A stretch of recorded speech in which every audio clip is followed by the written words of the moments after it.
Hi guys! Ako pala si Kapising Ben. Hi guys, magandang gabi sa inyong lahat. At ito po ako ay kumakain ngayon. Ang ulam ko po ay isang tamban. Tapos ito. At yung aking pamilya po kumakain. Ngayon, sama ko po sila ngayon kasi anong oras na rin?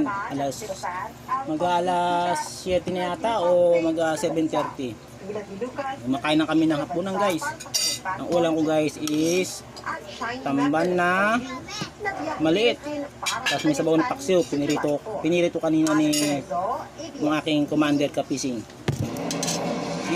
Sige na, daan ka na nak. Ito pala sa akin, ito pala si baby Andeng Kapising. Hi guys. Guys, ito pala nung aking buong pamilya na kumakain. Mga Kapising.